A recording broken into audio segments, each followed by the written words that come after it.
Hello and welcome to Scottish Football Daily. And on this Wednesday, we have had a busy session in the transfer window. We have got two big, powerful strikers signing into the division, and we also have a centre back from each side of Glasgow leaving on a free transfer into the English Championship. On top of that, we've had some developments and some re-elections, as it were, from within the SFA, the SPFL, and we've had some rule changes and some evolution, really, in the outlook of the Scottish football landscape from the powers that be and how all these clubs need to be looking after their facilities and their pitches, most importantly. At any point in the video today, as we go through all of that and maybe one or two other wee bits and pieces on top. If you do laugh, you learn, you like something or whatever, please do like and subscribe to the channel for more content like this. We smashed through 1,000 subscribers within our first week, which is absolutely fantastic. And the comment section has been so colourful. Fans of all the clubs in the SPFL have been tuning into the content, which is great to see. And hopefully we can continue to bring more and better content as we rattle through the summer window. We'll have Scotland content coming as the World Cup opens up. And ideally, when we get to the SPFL, or not ideally, but hopefully you guys are here for it, you'll get to see all the match-related content that we have planned around the league here on the channel. So I'm looking forward to it. Thanks to everyone that's found the channel so far. Like and share and retweet and commenting. Costs you absolutely nothing, but it goes a long, long way to helping the channel grow, no matter where you're finding us on Spotify, YouTube, Facebook, Twitter, Blue Sky, you name it. I've set TikTok. I've set all the accounts up everywhere. So no matter where you tune into social media, please do give us a like and a follow. It just goes a long way to supporting Scottish Football Daily. And hopefully, if we get big enough, and we'll maybe allude to some of the stuff I've got in the back of my head already, we can create some amazing content around the league that is just not getting done right now.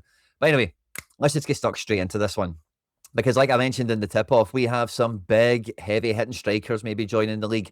Hearts have went back into the market and they have signed Amadou Ba-Sy. It looks like he's going to be maybe kind of going as Amadou here from maybe some of the wording we've got in the tweet here from Hearts. And this is a big striker. This is a big, big guy. We spoke in one of the videos we did, it might have been last Friday here on the channel, where we're chatting about the transfer of Lawrence Shankland and how it might actually be a bit of a blessing in disguise for Hearts and for the Jamestown project, on top of some of those other backroom moves that Hearts have been making in the off-season. One of their head of footballs has went down south, hasn't it, to Luton, if memory serves me right, or Lincoln. I'm sure it was Luton.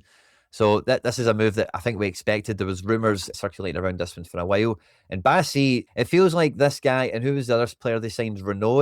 It feels like their summer project this year is the Championship, I think is what it's called, the third tier of French football, because that's where we find Amadou Ba-Sy from. He's coming from FC Rouen. He's currently valued at €500,000. He's 91 centimetres tall, a centre forward. And when you look through his tail of the tape, one of the things I found really interesting about this is he does play a bit of left wing, and we'll have a look at some highlights and you'll see that for yourself here. But he's actually listed as two-footed, which I found quite a dangerous proposition if this is the case. And again, we'll see the footage. You'll see the tail of the tape yourself. But a guy this big that plays up front and maybe on the wing that's two-footed feels like a bit of a weapon. If we look at his kind of career history, formerly of the Nice Academy, before kind of dotting around some different clubs in French and Portuguese football, never really finding a bit of a place for himself. His track record in front of goal isn't exactly eye-catching. He's not really ever had a season of any great note or repute. The last season we just came out of there was basically his best season ever, 6 goals, 3 assists, before having some playoff action to try and get promoted into League 2. I don't think that would have been successful for them. But yeah, no cup action to speak of this season. But this is a guy, and we're going to have a bit of a test on the channel here. So if you're watching this and the video skips from here to something that's not highlights, we've been copyrighted and we've had to cut a segment of the video. Okay, but we'll do our best to try and include this. I'm hopeful that French third tier football doesn't have any mad copyright restrictions on it or whatever. This is my 4-minute highlight package. I found data on the French third tier is not easy to come by. Now, this guy, before I played it, or let's just play it and we'll talk about it. He's not very easy on the eye, it must be said.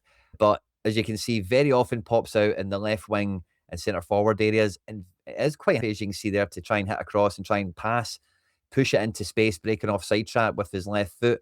And as the video rolls on, you'll see when this guy wants to pull the trigger, again, like this is a good moment here, tries a left-footed cross and then comes on with a right-footed shot for a goal.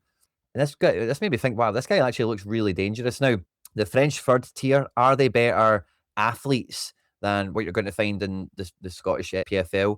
I think by and large, I don't know the league too well, but it's hard to say athletically it's going to be a massive difference in terms of the speed and the strength of all the opposition you'll be playing against. And looking at this, I did just feel, I can imagine this being the way he plays for Hearts and the sort of highlights we're going to come to see in his Hearts career, where he can run through a bit of a crowd of some guys, maybe take a bit of a pop shot from distance. And for the way Hearts, and we'll look at them on the tactics board in a minute, have kind of built their attack so far, Shankland was a great focal point. And I don't think this guy's range of passing is anywhere near what Shankland's is grown into be. His power in the shot is absolutely incredible. His power in winning the ball back and even being able to buy free kicks is very formidable. But he doesn't look, that's an absolute banger of a goal, isn't it? He doesn't look like a very refined player, is kind of where I get to. And he actually gives me a lot of deja vu around Umar Sadiq. Now, I didn't actually watch too much Umar Sadiq when he was at Rangers, but I watch a lot of La Liga personally, and he's played for too many La Liga clubs for so much transfer fees. And he's like this, where he's big, he's strong, he's got running power, and just there's some things that you can't defend in football. Pace is one of the most obvious ones, but absolute brute strength. Look at that for a pass, by the way, as well, outside of the right foot. Is sometimes it's just undefendable. He's not a great player, Umar Sadiq. This guy looks like maybe a bit of a better player than him, but he has the ability to maybe come out with some spectacular moments. And this guy's got gunpowder in his boots as well. That makes you think he's up for quite happy to try and buy fouls or whatever. I don't think the French third tier has VAR in it, so we'll see how successful he is there. Again, nice flick on, good target man play. So this is a transfer. I think the highlight package makes him look really good, but I think you can see that, I say, it isn't easy on the eye, and you can imagine all the other games that don't make the highlight package and everything. You can imagine he's just not a very graceful player, and he might even be borderline frustrating for Hearts fans in those tougher games or games where he isn't able to affect or influence anything. And again, thinking about Hearts and their overall situation right now, of course, European football beckons for them. And I think that will be a big part of their outlook on the season ahead, trying to make any kind of mark, whatever that may be, in Europe. I don't look at this guy and think he's like a qualifier difference maker, but this is a guy that I think across the body of the SPFL, he's going to score like 12 goals, maybe even get something like 6 or 7 assists overall. And I think that is a very good striker addition back into Hearts. Now, if you think about the goal contribution from Shankland or whatever, the Hearts approach is very likely going to be this recreate them in the aggregate. And some of you might get that reference if you've seen Moneyball, as it were. And this guy's good for like a nice portion of that, certainly domestically. Will Kabore step up? Could even Braga be played through the middle at times as well? It will be interesting to see how Hearts do shape up their front line. But this Ba-Sy is quite clearly a big focal point player, but also in some crazy turn of pace. Like if they were to maybe play Braga through the middle, and he was quite famed for his work ethic this season and his kind of almost Dyson Maeda adjacent qualities. If you had this guy as a left winger, it's a bit of a brute force element on top of that as well. Never mind maybe somebody like Kizaridis or whoever else you want to think about in the right wing position here. The Hearts front line gets pretty dangerous domestically. And although Shankland, it's hard to say this is like a level up, it's a different style. And this style, the other players, even Calvin Miller comes into this conversation as well, that Hearts are no doubt going to add into the mix here, are just going to complement each other more and more. And this Ba-Sy feels like, or Amadou, whatever we're going to call him, feels like a big piece to come in. I wouldn't be surprised to see some more competition at centre forward. This sort of forward is something that you see very often at USG and Brighton. These powerful strikers that are very good in the 18-yard box. And looks like Hearts have got a really good heir apparent to that throne for themselves, I would say. So decent signing by them, by all accounts. On top of that, we have confirmation of a returning face, or a returning character who will be back in the SPFL next season. Former St Mirren forward Toyosi Olusanya is completing a loan that he had from Aberdeen to a permanent transfer from Houston Dynamo, rejoining with Stephen Robinson, who was the one that unearthed him at St Mirren and obviously got him his move to MLS, which I'm sure he'd have got paid pretty well for. St Mirren himself did none too bad out of it for a free transfer. And his little loan stint that he had at Aberdeen in the January window, he gets two assists and 2 goals. He wins 2 penalties as well. It's pretty good going. It didn't really work out for him in MLS. Very few, I think, what's that, 4 appearances off the bench, and then a few appearances in the continental competition here, again, off the bench. So I don't know if this was a physicality thing, a personnel thing, or a level thing, but it just never really worked out for him. On his way out of the SPFL, maybe wasn't too glamorous, but if you remember, when this guy was on form, he was one of the best forwards in the league, certainly outside of Glasgow, no two ways about it. And was even getting into the situation where the conversation was going, should Celtic or Rangers sign him before he went to MLS? So I think this is a pretty decent deal for Aberdeen by all accounts. The contract that they have with him on loan expires imminently, so He was about to return to America, strictly speaking, but his contract there actually expires in December. So this transfer is probably coming in at a very nominal fee for Aberdeen, where they're paying him out the last 6 months of his contract. Houston themselves did only pay just under €600,000 for him initially. So this feels like it will be quite a smart transfer for Aberdeen on finances, where it's a guy that's proven in the division, a guy that knows the manager, and they're going to get for a really cheap fee. And again, if we're going to go and have a look at the Aberdeen squad, one of the comments that came from you guys, we've been doing some content looking at this new look midfield that they've built with Breedle and Ronan coming inside. But you guys had warned that the likes of Bilalovic and Milanovic might be on their way out. And adding someone in like Olusanya, who has that, I probably should have waited to put him in before I moved them all away. But there you go. Gives this front three, if he's going to play, and again, Olusanya, my memory of him at St Mirren in particular was he was like a forward. He was a relational forward, where if the ball was on this side of the pitch, then he would be the wide forward over here, and he would work in a bit of a pair with someone else, maybe like a Mandron or somebody like that. And if the ball was on the other side of the pitch, again, he would act as the wide forward, playing in tandem with a centre forward. I'm a fan of Kiskinen. I think he's a really good winger in the league.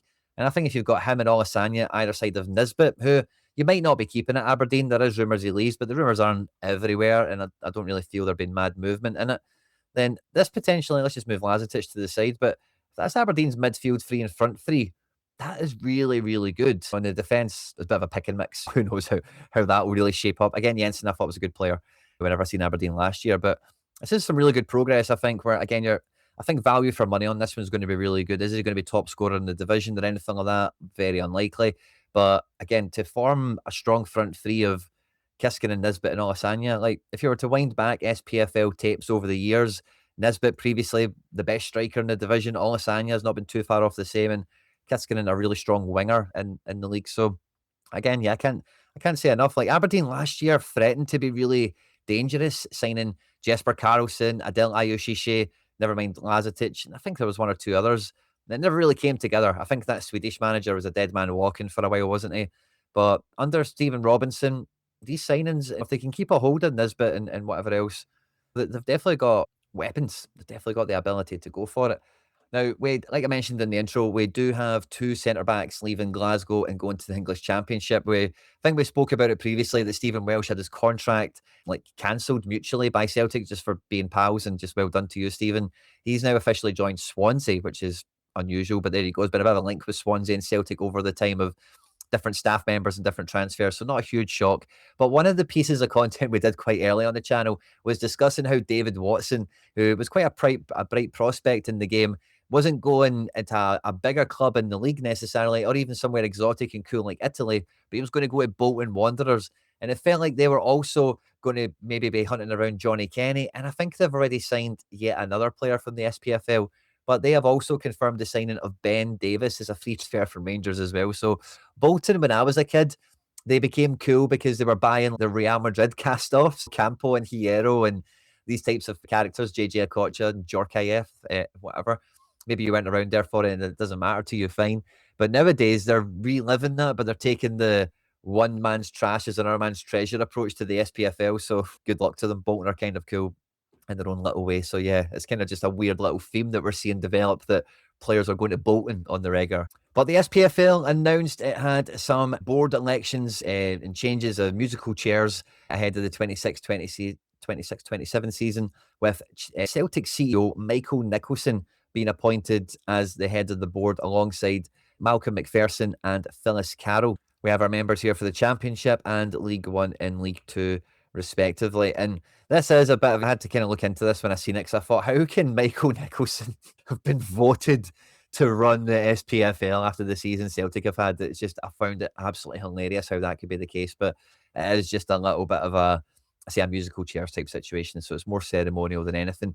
But the most interesting part of this is at the meeting, clubs also voted to approve changes to SPFL rules. These included introducing minimum machinery and staffing requirements for Premiership clubs in order to continue to improve standards of natural grass and hybrid surfaces. There's been a lot made out of cancelled games and rearranged fixtures over the last, I'm going to say, 2 or 3 seasons, particularly with Aberdeen, Dundee United. These kind of teams spring to mind. I might be forgetting someone, so apologies if I am. But some of it does look down to poor infrastructure and poor grounds care. Now, I understand extreme weather in different parts of the world, there is nothing you can do against Mother Nature. So I don't want to speak out of turn in that regard, but the fact that they're implementing this makes you think that they're having to force some clubs into like, no, you actually need to go and get some machinery and all the rest of it as well. And in the spirit of the game, for me, I would like to see Celtic and I don't know if Rangers have anyway. Like, could there be some assistance from the group to help anyone that is kind of struggling with it? Because we all want the best pitches for the league. We all want. There's some things that are just mutually beneficial to everyone, even if everyone makes sure that Dundee's got a really good pitch, then the main benefit to you individually is your game against Dundee. You're playing on a nicer pitch. But number one and number two, it's not going to get cancelled. It's not going to get arranged, even though Dundee are the ones that benefit out of it from having a better pitch, if that makes sense. Not saying Dundee are necessarily the ones that need the help or whatever, but I would like to hope and think that these changes, as well as improvements to VAR that you would hope has been maybe spoken about in these types of meetings, could be funded to the best level possible by all involved. So it's good to see they're bringing these types of improvements in, but I've also always got in the back of my mind this improvement or this rule that they brought in a lifetime ago, where you had to have a certain amount of seats or a stadium situation to gain top flight promotion, and somebody didn't get allowed into the league once or twice because of it. I forget the details around it. I'm sure someone in the chat or the comment section will fill me in there.